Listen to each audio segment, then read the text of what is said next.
Mirza Ghulam Ahmad, heard about it?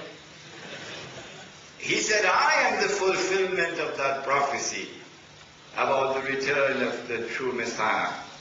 But he had a big problem. His problem is that the Messiah who is coming is the son of Mary, and he happened to be the son of a Punjabi woman. Can you just make another announcement? The Salat, the prayer. The son of Mary will say, no, the people have appointed you as the Imam, you lead. After the prayer of the Salat is finished, in which the son of Mary will worship and pray and bow down, prostrate before the God of Abraham, the one God. He will worship God. Don't worship him. When the Salat is over, he will then say, open the gates. All of this is in the hadith of Sahih Muslim. When he comes out, the false Messiah will see the true Messiah. And the false Messiah will become so scared that the Prophet used an Arab expression. He says he's going to melt like salt melts in water. And then the false Messiah will flee. In which direction? Baghdad? No, the state of Israel. And the true Messiah pursues him and overtakes him in a place called Lud. And Lud is the headquarters of the Israeli Air Force. So it's aerial warfare. And the true Messiah now kills the false Messiah. That's coming around the corner. Within the next 50 years, inshallah, I believe. Of course, I can be wrong, but this is my plausible guesswork. When the true Messiah kills the false Messiah, then an essential component of the support of the state of Israel and of the world order that controls the world today would have been demolished. After this comes the destruction of Gog and Magog, which is tomorrow's lecture. So I need not speak on it today. When Gog and Magog are destroyed, and Dajjal, the false Messiah, had been killed, then the very foundations of the world order which controls the world today will have been demolished. My suspicion is that the world of modern technology will also come to a halt at that time. At this time, said the Prophet ﷺ, I'm going to quote two ahadith now, but do please remember, these words are not coming from me. They are not my words. These are the words of the Prophet Muhammad ﷺ. And I have the right to quote the Prophet in order for me to teach this subject. He said, this is the first hadith I'm quoting, which is not in Bukhari and not in Muslim. This hadith is in Tirmidhi, the Sunan of Tirmidhi. He said, when you see the black flags coming from the direction of Khorasan, go and join that army, even if you have to crawl over ice. Those are his words. Where is Khorasan? The illustrious Pakistani scholar Dr. Israr Ahmad has done the research and has explained to us that Khorasan at the time of the Prophet ﷺ is that large geographical territory of which Afghanistan is the heart.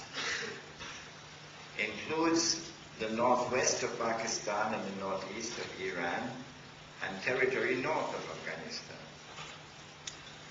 But what is quite symbolically important about the heart of that territory is that Britain tried to colonize it, and Britain failed when Britain was the ruling state in the world. And then the Soviet Union tried to colonize it when the Soviet Union was a superpower. And the Soviet Union failed. And guess who is trying to colonize it now? When you see that army coming from Khorasan, go and join that army. Even if you have to crawl over ice. And so, Singapore, I have a gentle word of guidance to share with you. And I'm entitled to do that because I'm in the status of a teacher, teaching Islam around the world, not just Singapore. This is my word of guidance.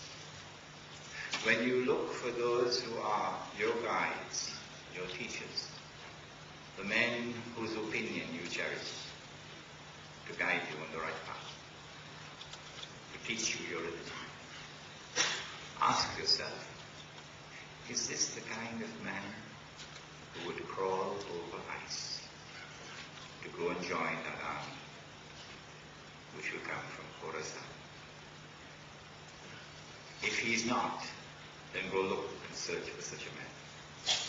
Go and join that army, said the Prophet ﷺ. Because no one will be able to stop that army until it reaches Jerusalem. Those are his words. And so the destiny of Jerusalem, as it emerges from the lips of Muhammad ﷺ, whether our enemies accept it or don't, whether they are comfortable with it or they are not, is irrelevant. Our leader has said, and we believe that he has spoken the truth, that it is the destiny of Jerusalem, that an Islamic army, an armed Islamic resistance, will liberate the Holy Land. There is no peace talks which will resolve the problem when Muhammad ﷺ has spoken. That jihad is already in progress. You don't need anyone to declare jihad. The jihad is already in progress, and what is more, no one can stop it. If you do not have in your heart the longing and desire to participate in that jihad in whatever way you can, then there's a big question mark concerning your faith. When that army comes from Jerusalem, from Khorasan, then the Prophet spoke, and this is the last hadith I'm going to be quoting, or maybe the second to last. He said, now, this hadith is in Sahih Bukhari. It is also in Sahih Muslim. It is therefore muttafaqun alayh.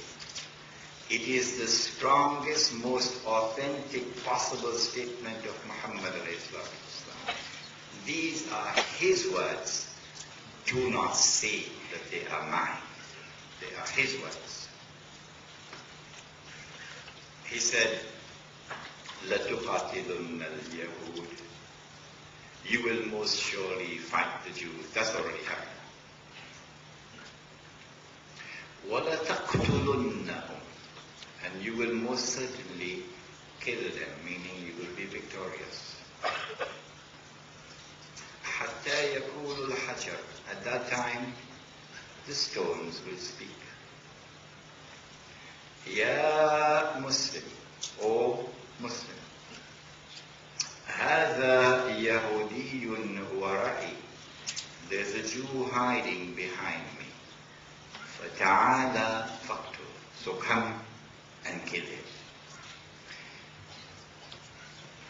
This will result in the liberation of the Holy Land and the destruction of the state of Israel. And then the Islamic state of Israel, the one of Dawood alayhi salam and Sulaiman alayhi salam, that will now replace it in the Holy Land. And so Islam will become the ruling state in the world.